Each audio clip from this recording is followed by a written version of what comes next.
Having a garden is a wonderful thing, but it is also a lot of work.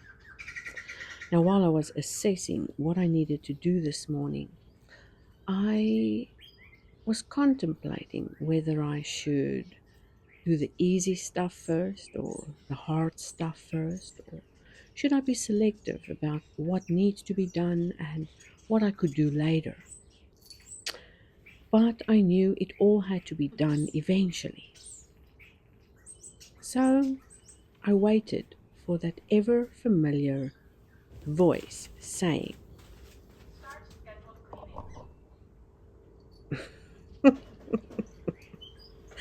I have never been more grateful to have a robot vacuum cleaner. Now, I don't like the idea that a robot might be taking over the world, but I do appreciate the fact that a robot can come in and vacuum my carpets so that I don't have to deal with pet hair. I'm wiping down my little table here because later this afternoon I'm going to enjoy some sunshine. Maybe read a little chapter or two in my book. And for that, I want this table tidy because I might invite my daughter or my husband or someone else to come and enjoy the outdoors with me. But I can already tell that it would be myself and the cat because the other people in our house are all occupied with their own things. So, having a look around, I realized that some of my plants need deadheading, others have sprung into full bloom, and that I can just take a moment to appreciate the things that are here, whether they are overgrown or not, whether they need to be taken out or replaced, or whatever the case may be. And then just being present, inhaling some fresh air, being mindful of my thoughts when I know there's a lot of work ahead of me,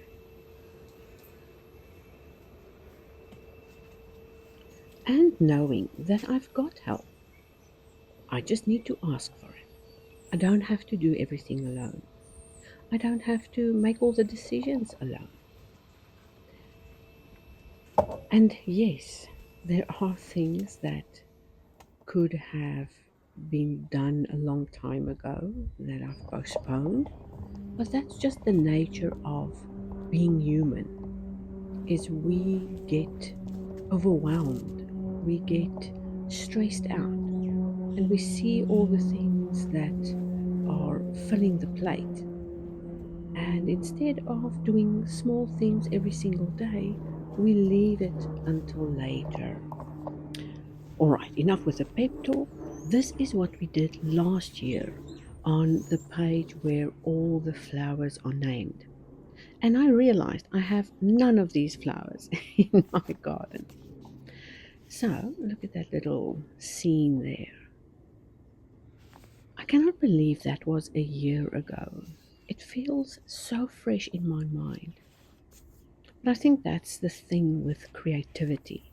It stays with us it stays with us much longer than work does.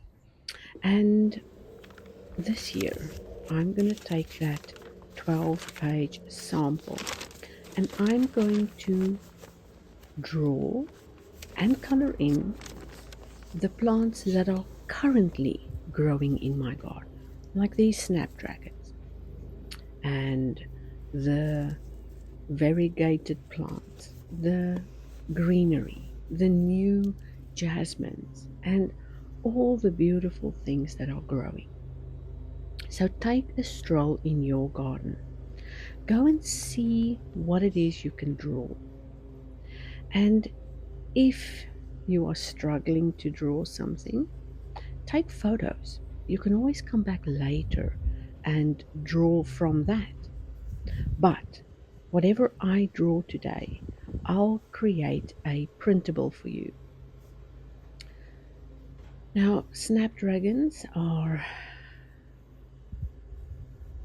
one of those plants that, especially in a cluster like this, are very difficult to define. But try your best to just outline some of your plants. You don't have to draw every single bit of detail, like these little finger things. I'm just going to make loops and take those loops and turn them into bluish green little fingers. These succulents that are growing here, um, I took a small piece from my son's garden and shoved it in here, and I thought it wouldn't grow, but look at it. It's grown into this beautiful thing that's actually covering my vase over there. But that's all right. It shows that there's abundance, that there are things growing and happening in the garden. Now, you can't see what I'm busy doing because my focus isn't on the camera. I want to capture these uh, corners in my garden while they are lush and full before I start trimming them for the next season. And that's something we have to do with ourselves as well. We have to trim away the things that no longer serve us.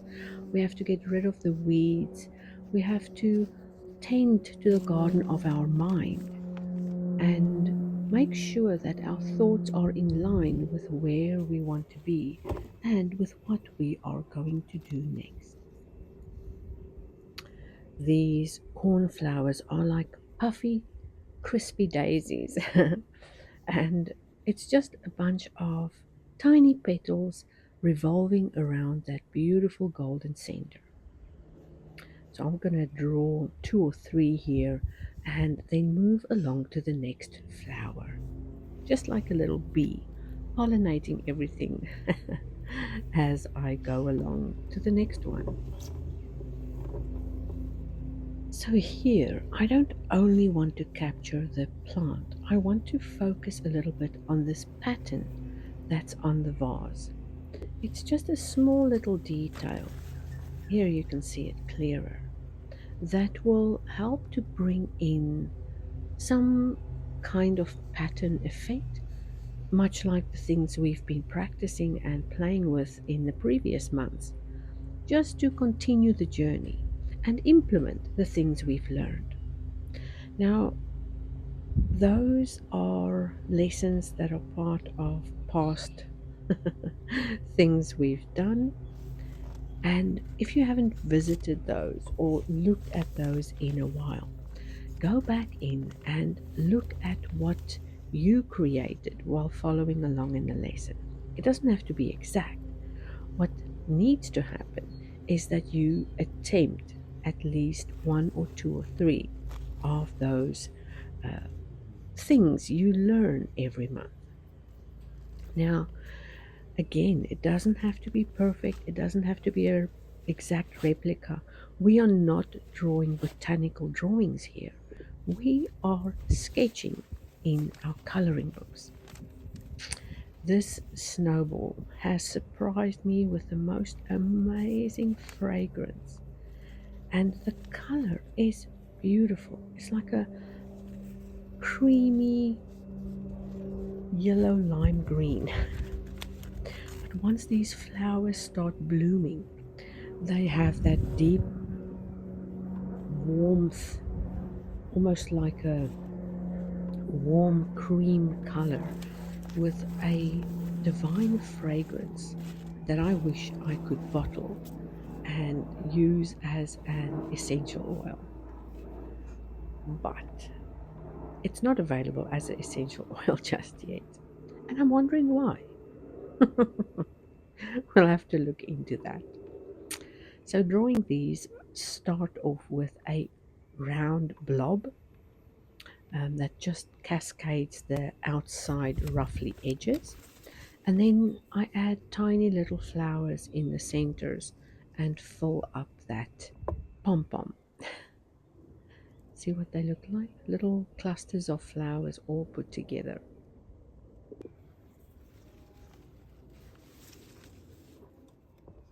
Let's have a closer look at these jasmines. Aren't they spectacular? spectacular. Just a week ago, there was just a hint of pink tips, indicating that the jasmine was on their way.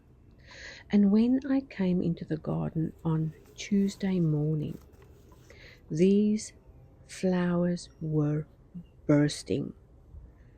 I couldn't believe that they came to life so quickly. These five pointed little stars form clusters, of course, because they bunch together like this, creating a snowy carpet of fragrance that hang on our walls. And they have these interesting spiky little leaves that form a point at the front, which makes it very interesting. I love looking at the structures of the leaves, at how they are put together, how they complement the little flowers, and how significant they are to identify a plant. So here are those little indicators of pink blossoms just starting. And I know for a fact that when I'm going to paint these, I'm not going to make them white.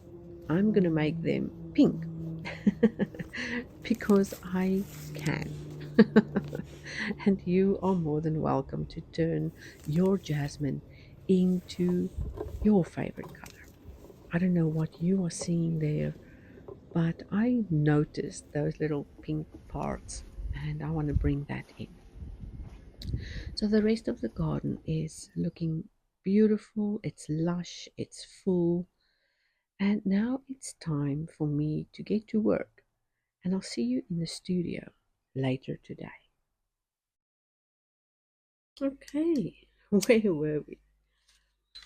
So yesterday I was out in the garden looking at all the plants growing, and we looked at last year's cover or flower list and the flowers we covered and all the pretty things I drew there. But this year I decided to draw the flowers in my garden. And soon after I did that, I realized that the garden needs some tending to. And that's when I put my book down, put the camera down, and went back into the garden to do a little bit of maintenance. And of course, that swept me away for the entire afternoon. But that's all right because now I get to sit down. I had time last night to prepare a sheet for you with all the drawings and all the things you'll need. Let me show you that. So this sketch is available for you to download inside the link that I've supplied below. And you can trace it, you can redraw it, you can use it as inspiration.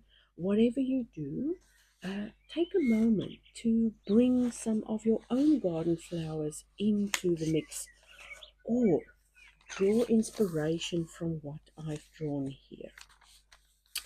Now I'm going to start coloring this in. Maybe I should have wet my palette first.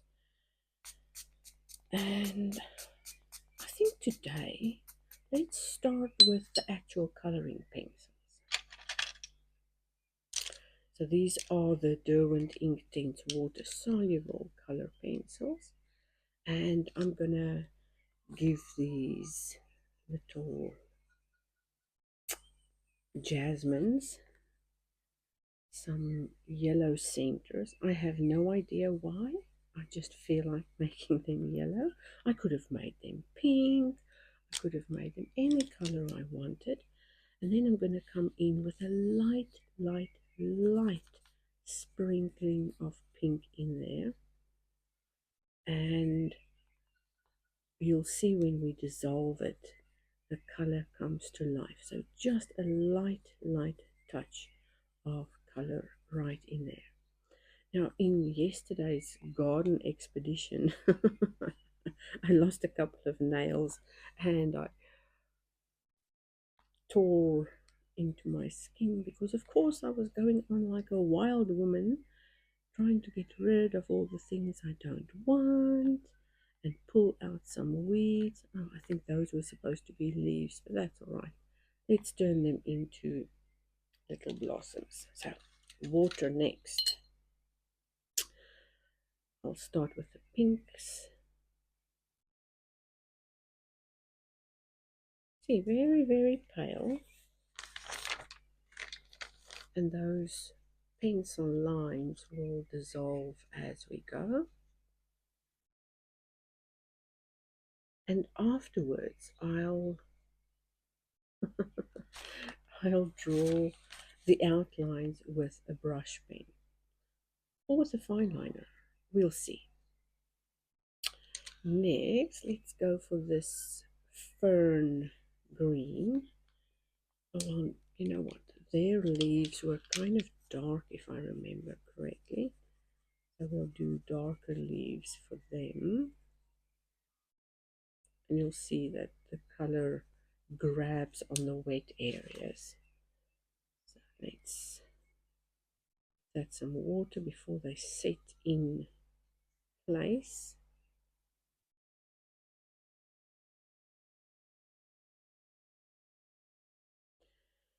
So, what's been growing in your garden? Is it mostly plants? Is it overgrown bushes? Is it tall grass and nothing else?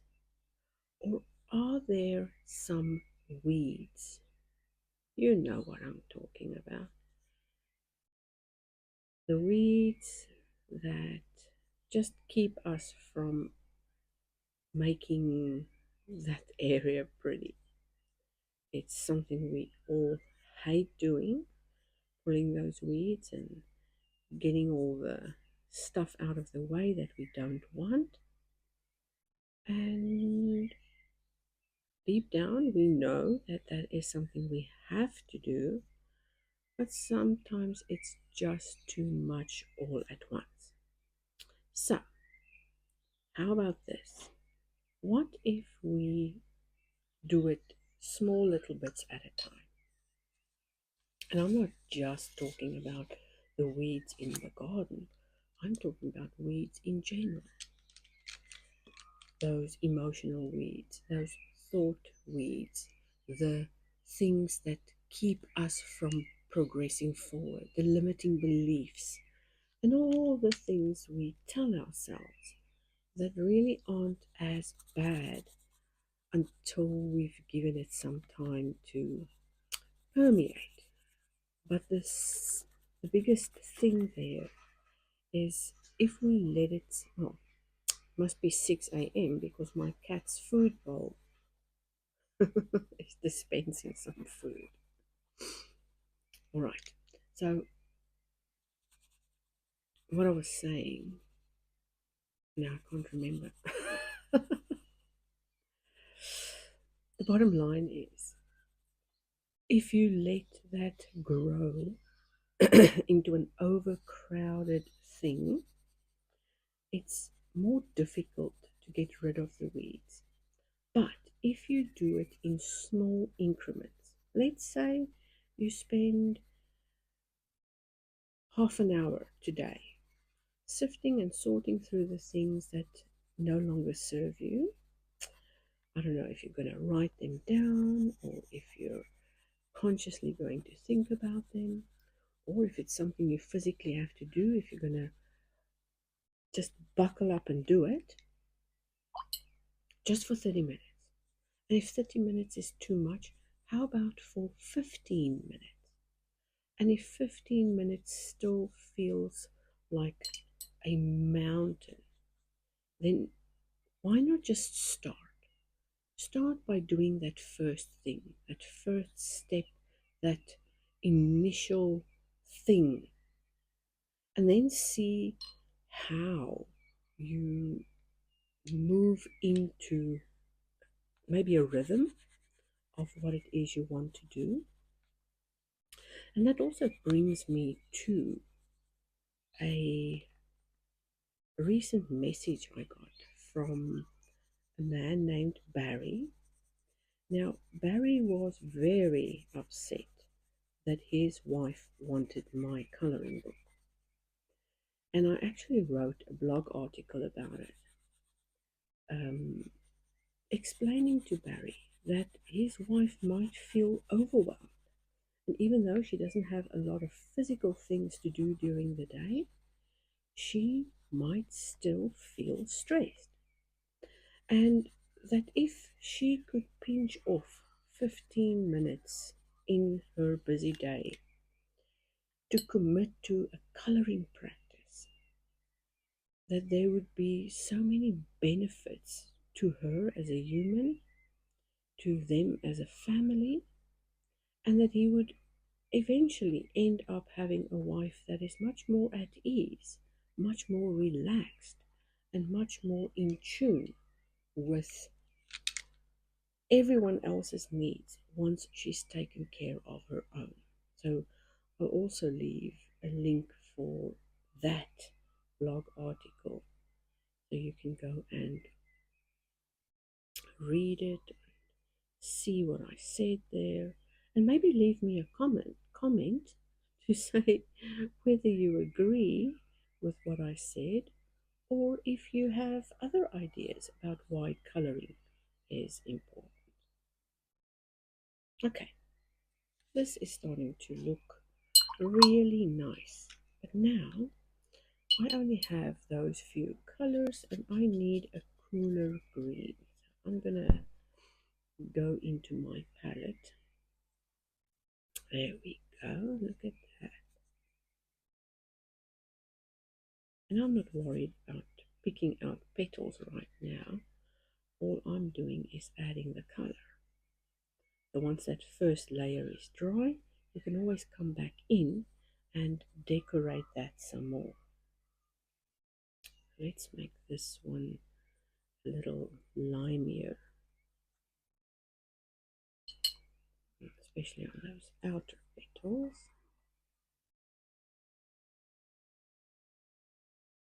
Just to create a little bit of variation, see? Lovely.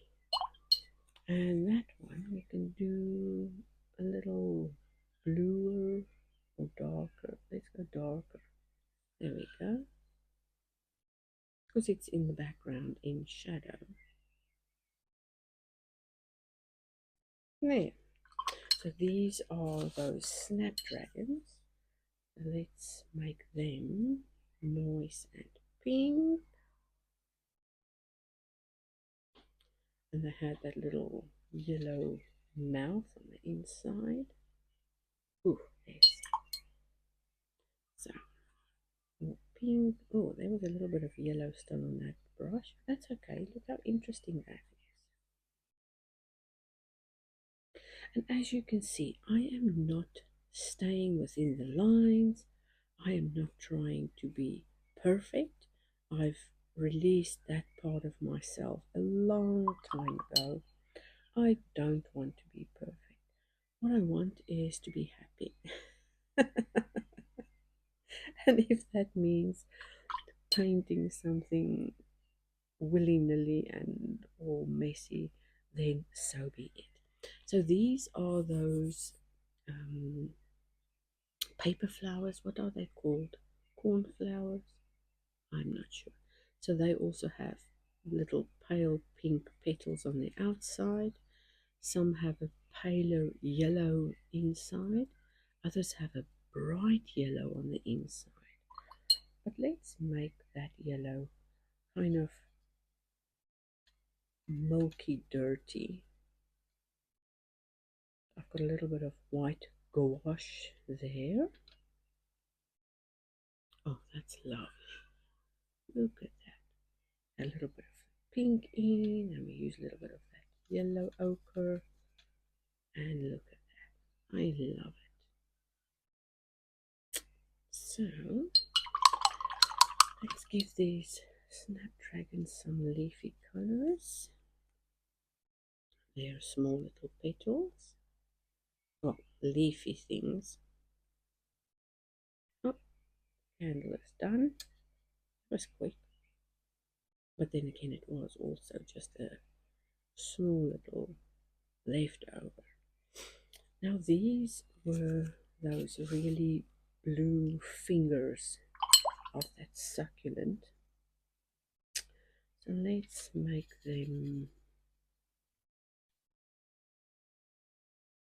It's cobalt, turquoise, and cerulean. Oh, yeah, that looks good. And what was left over there in the palette was a little bit of brown.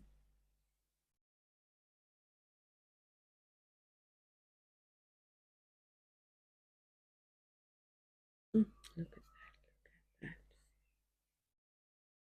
Like I said, we can always draw over those with a pen later to define them.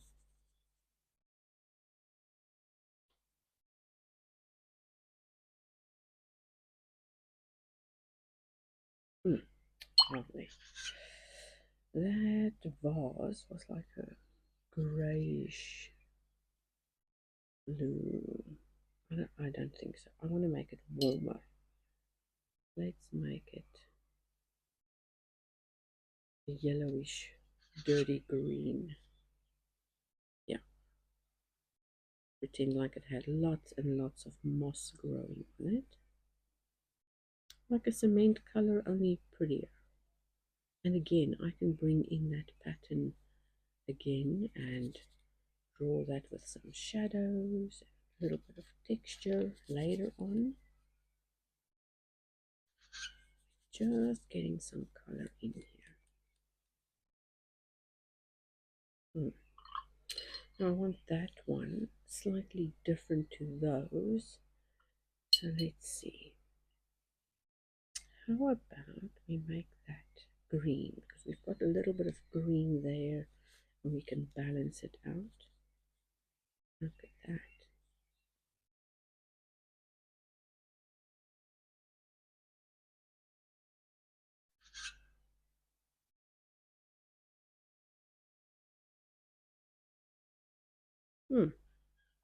And now for the variegated leaves there in the background. So they were like a creamy color with bright green, and that goes for these ones as well. Oh, see this little happy accident when it drew in some of that pink. I like it when that happens.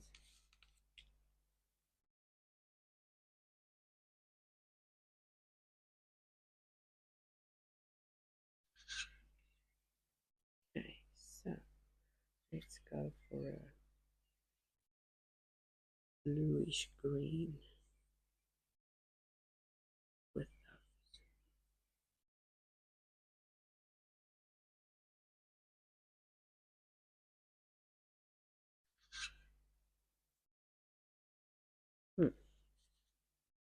And then dark green there. Well, a darker green for those smaller petals. And you'll see I'm using my brush as a stamp to create those leaves. I do want to bring in a few more over here. Yeah, and I reckon a few more in here. So we have some more interest.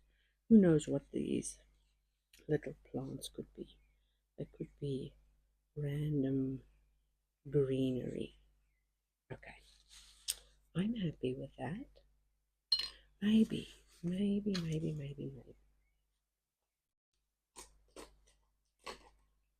Let's just draw some more of these jasmines. There were so many clusters of jasmine that I don't think I've done it justice for the amount of flowers I've put in here.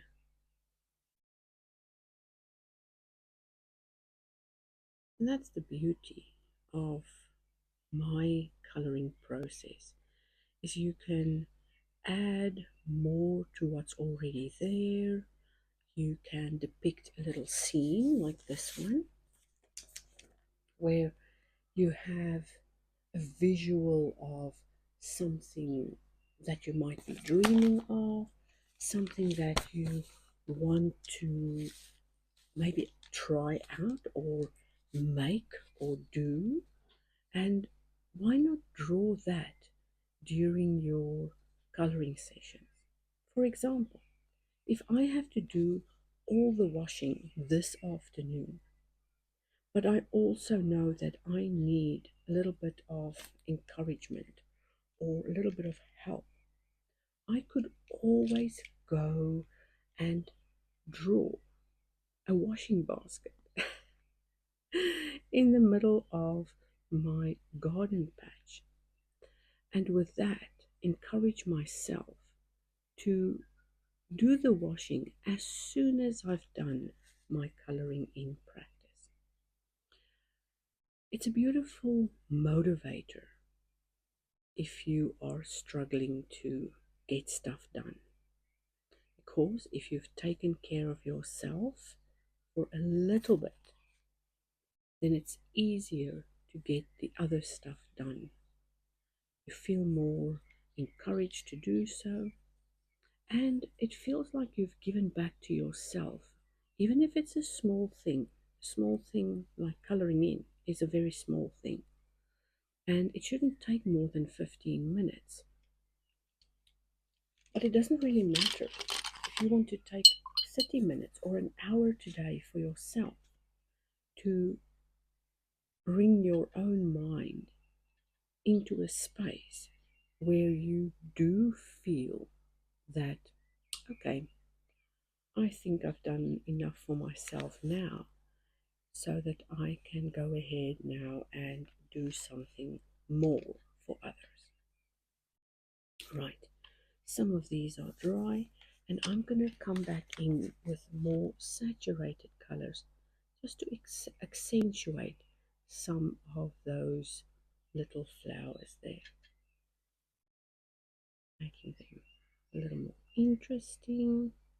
We could even go a little darker there. Oh, that was maybe a bit too dark. That's okay. Let's lift some out. There we go.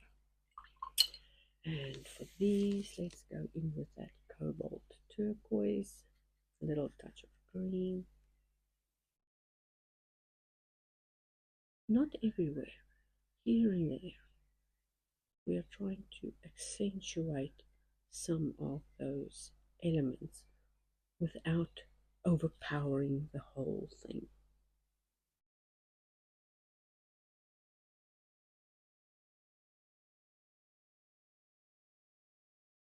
Here again, bringing in some of those accent petals. And for these little ones, I think, yeah, let's go for that pink and smoosh it in there. Oh, it's not showing, so let's go dark. And vary the sizes, vary the different petals there. And this one, that color is always so strikingly in your face, especially when it's wet enough. I love it. And I think for this, I'm just going to add a little bit of cobalt teal here and there to accentuate some of those. All right, there we go. I wouldn't do anything else to that. Maybe bring in a little shadow area. Softening that edge. There we go. I like it. So, show me what you've painted. Love to see in the sketchbook journal community.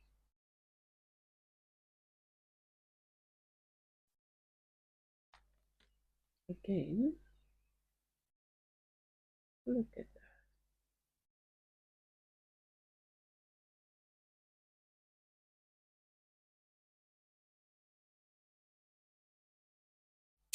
And I'll see you again soon.